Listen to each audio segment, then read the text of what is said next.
Mesdames, Messieurs, bonsoir et encore une fois, merci beaucoup d'être avec Belle Vision. Je suis Jean-Laurent Ballos. Et bien, ce soir, nous avons le plaisir et l'honneur de vous introduire nos dimensions de votre programme hebdomadaire Belle Vision qu'on a intitulé Belle Vision à la rencontre de la diaspora ivoirienne.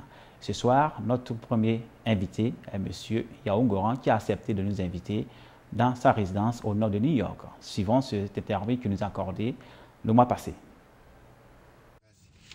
Voilà, mesdames, messieurs, bonsoir. Belle Vision toujours dans la rencontre avec la diaspora ivoirienne vivant aux États-Unis. Ce soir, nous avons le privilège et l'honneur d'être invités par le grand frère Yao Goran Emmanuel à sa résidence ici dans le upstate de New York qu'on appelle communément Brewster. Grand frère, bonsoir et merci de votre invitation. Merci d'être venu pour cette conversation. Okay. Voilà, cela fait bientôt plus de 2 ans que le président Alassane Dramane Ouattara est président de la Côte d'Ivoire. Alors, comment aujourd'hui la Côte d'Ivoire se porte? C'est une question délicate, importante, et étant donné que nous sommes loin du pays, on ne peut avoir qu'une appréciation générale par rapport aux informations qui nous parviennent de la Côte d'Ivoire. Je pense que ce pays est en train de se relancer avec toutes les difficultés qu'il a connues pendant plus d'une décennie, et soldé par une crise post-électorale qui a été plus importante en pertes humaines que la crise principale, celle qui avait éclaté en 2002. Je pense que les grands équilibres économiques sont en place. Des efforts ont été faits dans le sens de la réconciliation avec la mise sur pied d'une commission.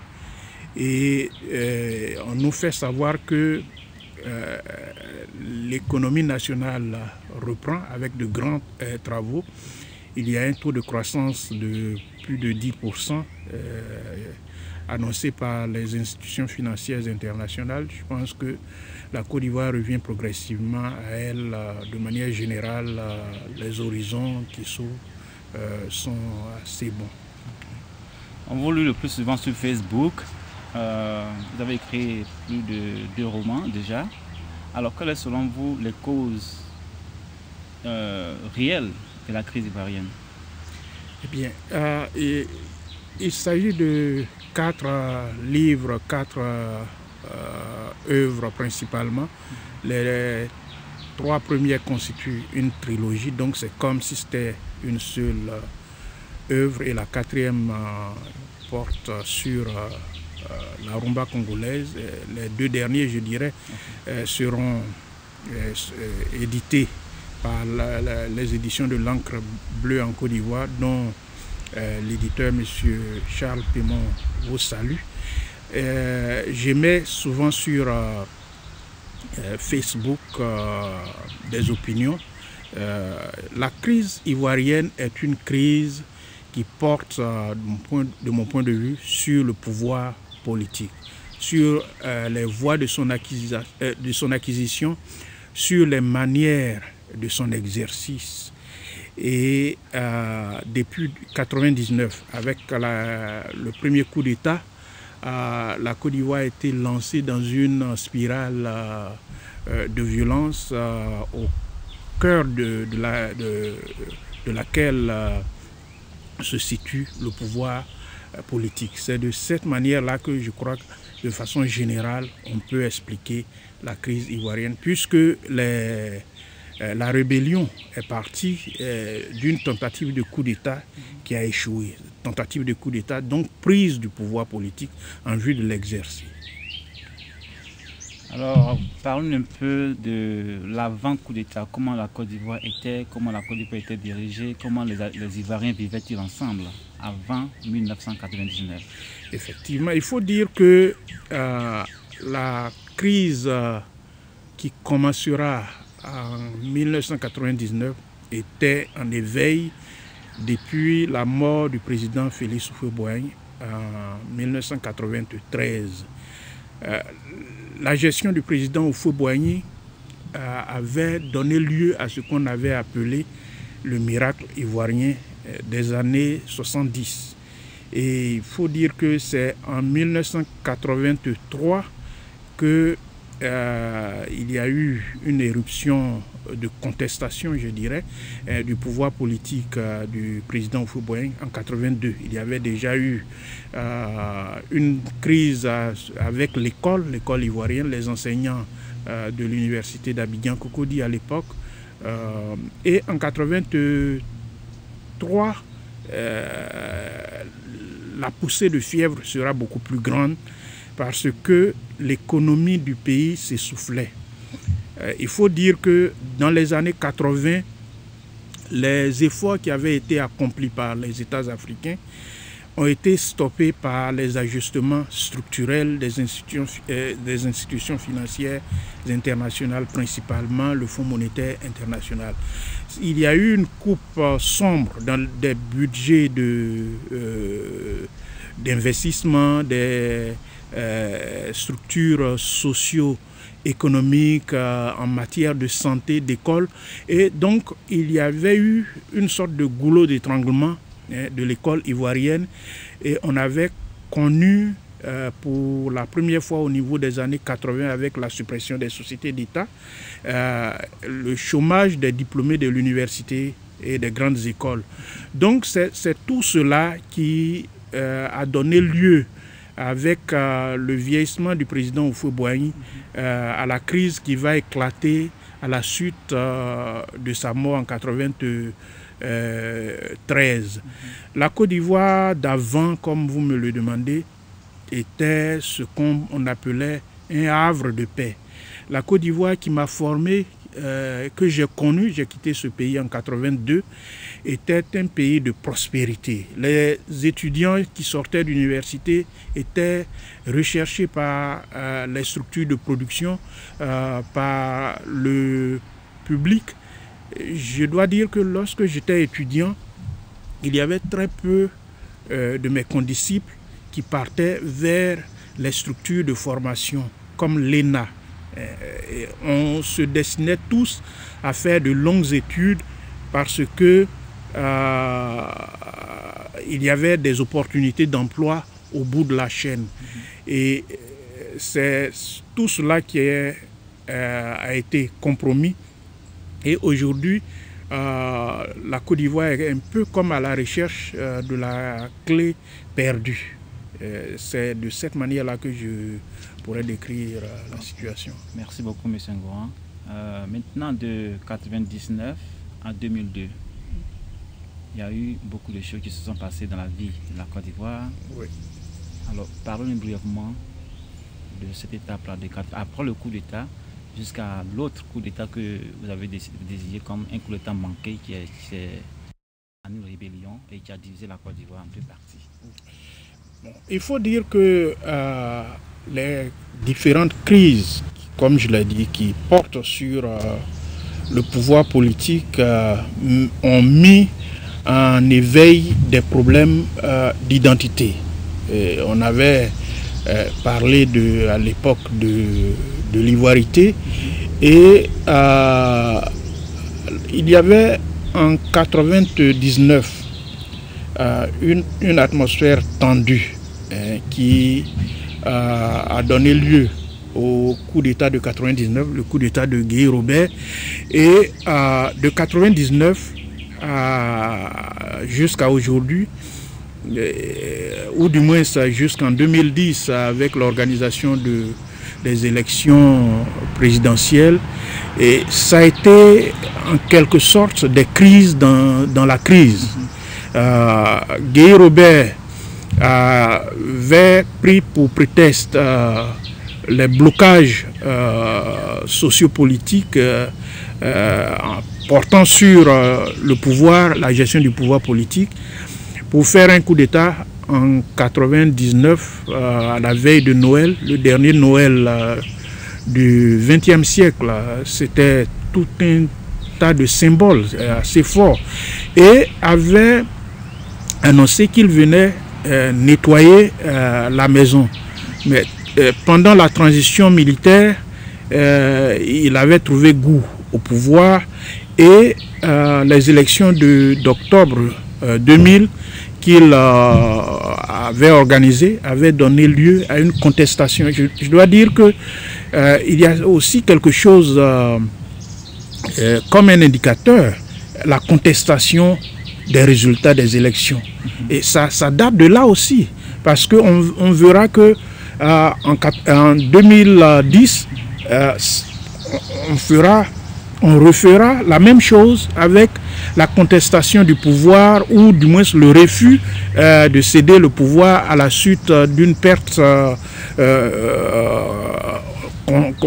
constatée dans les urnes. Et donc, il y a eu une première série de tueries, d'atrocités avec le charnier de Yopougon.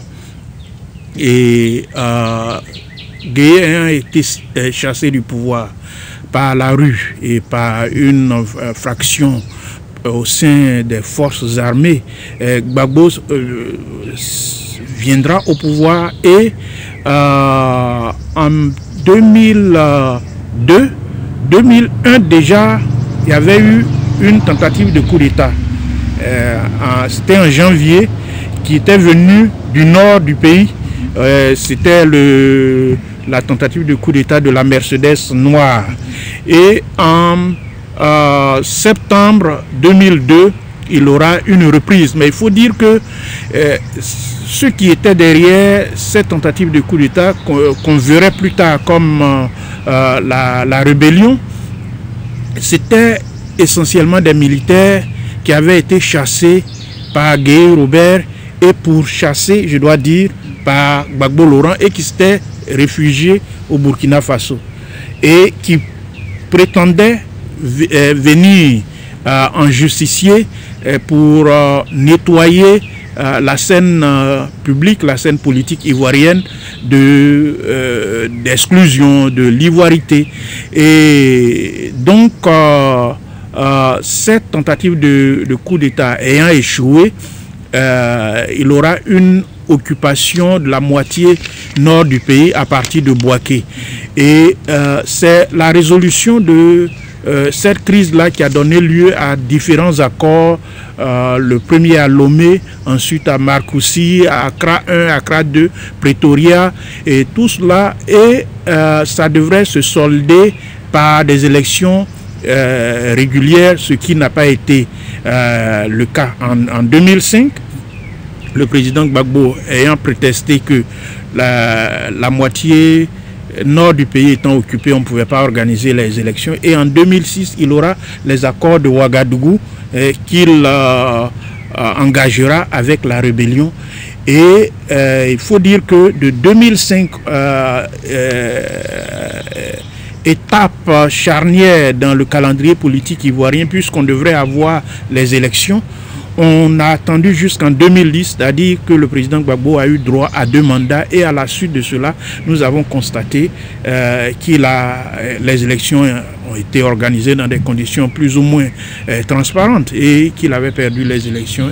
Et donc la contestation du résultat issu des urnes a donné lieu à ce que nous savons, la crise post-électorale, avec à la clé plus de 3000 personnes tuées.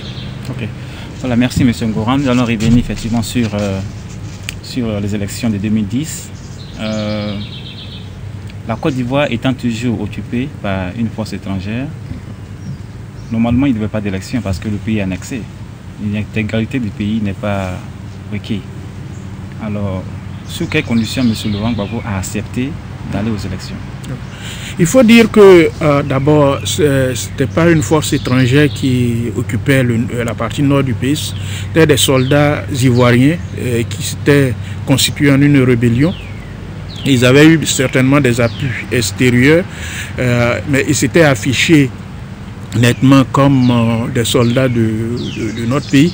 Et en 2005-2004, j'avais écrit une série d'articles qui avaient été publiés par Abidjan.net, qui ont été repris dans mon deuxième livre intitulé Prémonition d'un conflit fratricide. Et parce qu'en 2005, on devrait organiser les élections. Étant donné que la rébellion s'était manifestée, a éclaté en 2002, on avait loisir, la possibilité de tout faire pour que l'entièreté du territoire ivoirien soit sous contrôle gouvernemental. Et je dois dire que en 2002-2003, on aurait pu y arriver. 2003, à l'issue des assises de Marcoussis, puisque le FPI et le PDCI, qui étaient les plus grandes forces au Parlement, pouvaient procéder à l'amendement de la Constitution pour que la rébellion dépose les armes. Parce que c'était l'une de leurs conditions, l'article 35 de la Constitution. Et le FPI avait refusé, le PDCI était partant, mais le FPI avait refusé de procéder à une lecture de la Constitution parce que c'est comme ça que ça se fait. On va au Parlement, on fait une lecture et pour que la Constitution, en son article 35, soit amendée, il faut organiser un référendum. Ce qui veut dire que la rébellion devrait désarmer, puisque c'était l'un de ses griefs les plus importants. Si on n'a pas accès au territoire national tout entier, on ne peut pas organiser de référendum. Ça n'avait pas été fait. Il y a eu des atermoiements, des dilatoires, de sorte que on est arrivé à une situation qui ne nous offrait aucune voie d'issue. Parce que le président Gbagbo avait épuisé ses cartouches. Il faut dire qu'en 2005, du point de vue de la Constitution, il n'était plus le président de la République. Et c'est pour cela qu'il y a eu des résolutions du Conseil de sécurité pour arriver à une sorte de transition. J'avais écrit dans ce même livre, j'avais fait des suggestions dans le sens d'un retrait du président Gbagbo Laurent dans la gestion de la transition. Parce que le cas de figure auquel on était arrivé n'était pas prévu par la Constitution. Les situations pour lesquelles la Constitution avait des dispositions relatives à la non-organisation du scrutin, c'était des situations ponctuelles, ce n'était pas des situations pérennes, c'est-à-dire de 2002 jusqu'en 2005, ça fait 3 ans. C'est ce qui est prévu par la Constitution, c'est qu'on organise les élections, il y a des troupes par-ci, par-là, et bien on arrête, le président informe l'Assemblée et puis le peuple, et on procède à de nouvelles élections dans un délai prescrit qui est très court. Je n'ai pas la Constitution ici, mais c'est comme ça. Et parce qu'un texte de loi, il y a un esprit qui va avec. C'est ce que Montesquieu a écrit dans l'esprit des lois. Donc, la situation à laquelle on était arrivé était une situation qui procédait de dilatoire, de confiscation de pouvoir. Le président Gbagbo n'avait pas voulu lâcher prise au niveau de la gestion de la transition. Parce que, effectivement, en 2010-2011, il va nous donner la pleine mesure de ses plans de confiscation du pouvoir. C'est pour ça que vous verrez dans mes écrits, à partir de 2005, j'avais pris position par rapport à la nécessité d'aller à des élections. Parce qu'il était hors de son mandat. Et tout ce qui a été fait, c'était des arrangements. Et par-dessus tout, il est arrivé à avoir un mandat entier, parce que le mandat présidentiel dans notre pays est de 5 ans. D'accord, nous allons revenir sur les 2 écrits que nous avons ici. Prémonition d'un conflit fratricide. Pourquoi ce titre? Eh bien, prémonition d'un conflit fratricide, le titre titre que j'avais choisi c'était pour la paix contre la violence en Côte d'Ivoire. C'est un livre qui contient des contributions qui datent de 2004. Et il est en deux groupes de tests. Il y a les tests qui sont des lettres ouvertes et puis un test d'une conférence sur le RHDP. Et il y a les notes sur Facebook qui datent d'octobre 2010 jusqu'en, je crois, en mars-avril 2011. Donc c'est l'éditeur qui a trouvé à la lecture de ces tests, qui pour la plupart avaient été écrits avant novembre-décembre 2010, que ces tests-là avaient un ton de prémonition, avaient un contenu d'exorcisme, je dirais. Il y a dans ces tests une intention de prévenir quelque chose qui arrivait, qui allait être de plus grande portée. Et on l'a vu à partir de décembre 2010, c'est-à-dire la crise post-électorale qui a été le drame le plus profond que notre pays ait jamais connu. Ok. Bon, je vais prendre un titre, un paragraphe que vous allez m'expliquer parce que cela demande beaucoup de commentaires de votre part. Oui. Voilà, je lis, c'est à la page 46, l'avant-dernier paragraphe. Aucun de nous n'est plus ivoirien que son prochain et ne devrait pas se trapper égoïstiquement dans la nature tunique orange, blanc, vert lorsqu'il s'agit de contradictions avec un compatriote sur les questions relatives à la gestion de l'État ivoirien. Aucun de nous ne peut a priori se proclamer du loyal à la patrie que son prochain ou d'utiliser des thèses nationalistes contre des concitoyens. Alors, vous faites un commentaire. Ok. Ceci est très fort. Okay. Et ce sont les convictions qui m'animent actuellement.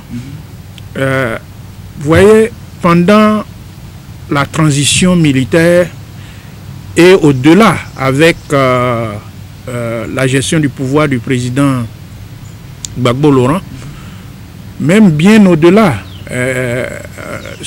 la manière dont l'ivoirité a été perçue.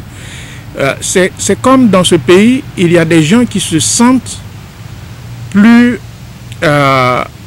patriotes que d'autres, plus nationaux que d'autres. Pendant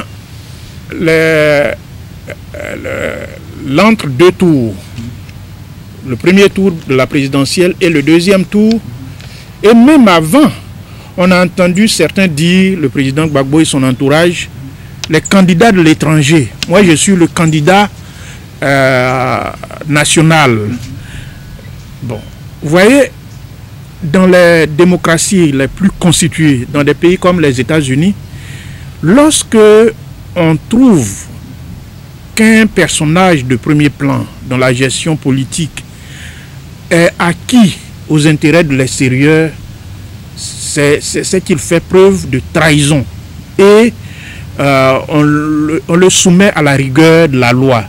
On ne peut pas dire, parce que ce qui était question dans notre pays, ce qui a été question dans notre pays, ce qui a eu cours dans notre pays, c'était de la propagande, de la manipulation. Lorsqu'il s'agit de la Côte d'Ivoire, nous ne pouvons pas nier à nos compatriotes la fibre nationale si ils n'ont pas posé des actes de trahison constitués. Sur la place publique, on ne peut pas se dire qu'on est plus ivoirien qu'un autre. Et ça fait partie des problèmes sérieux que nous avons dans notre pays, que moi je considère comme étant relevant d'un effort de formatage du disque dur ivoirien. Il faudrait que nous ayons tous de l'empathie, que nous soyons mus par l'humilité et que nous soyons en partage avec nos compatriotes, parce que la plupart du temps, les difficultés les plus importantes auxquelles on fait face sur le terrain politique procèdent de questions d'amour-propre, d'orgueil. Une fois qu'on blesse l'orgueil des uns et des autres, on les braque contre soi. Parce qu'il s'agit de gestion politique de l'espace public qui ne relève pas d'un jardin secret, d'une propriété privée. Nous ne pouvons pas nous proclamer plus propriétaires que les autres. Mesdames et messieurs, nous allons progressivement vers la fin de ce programme de ce soir. J'espère que vous avez beaucoup aimé cette intervention de M. Yao Ngoran, qui est écrivain. Et dans les prochaines éditions, nous allons vous montrer d'autres parties de cette interview. Sur ce, nous vous disons bonsoir et bien sûr, en espérant vous revoir dans un avenir très proche, si ce n'est que la semaine prochaine. Merci, au revoir, au revoir, au revoir. Mbé le magicien, Jano Yeboa, Seba,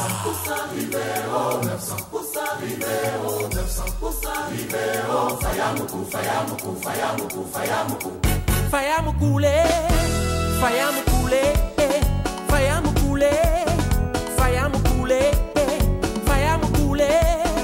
Fayamoukoué, Fayamoukoué, Tita Fayamoukoué, Mabonyaumba, Akosmadi, Mabonyaumba, Pekpero, Allez en Bonyampe, Akosmadi, Atimie Mandore, Sebangé, Joga, Pewukikabo, Banemoso, Pelela, et no loi, Bayou, Kanye, Biela Mokuila, Osoka, Akosmadi, Ebletane, et oui, Ezole, Moueroua, Ofariou, Moueroua, Pekpero, Abdoulaye Diabaté, Melenji, Erico Seri, Fayamoukoué, Fayamoukoué, Fayamoukoué, Fayamoukoué, Fayamoukoué, Fayamoukoué, Fayamoukoué, Tita, Akosmadi Maimi Unenio, Neni Ejake Kokotile Mbolekia, Ekeni Eba Unebie, Ekeni Eba Uezrole, Mouerua, Ofariou, Mouerua, Pekpero, Nima, Son Adams. C'est quand tu connais pas quelqu'un que tu l'appelles Hey. Je suis Nzobi à l'Albatros, le prophète esprit Pokporoko, Benoît 17. Nima, Nima, Nima, Nima, Saint-Oué, Boutoué, Saint-Oué, Boutoué, Pokporoko, Atikri Pokporoko, Pokporoko, Atikri Pokporoko, Pokporoko, Atikri Pokporoko, Pokporoko, Atikri Pokporoko. Mahmoudou Cissé, l'Allemand noir. Yo-Yo Clinton, grâce de Souza.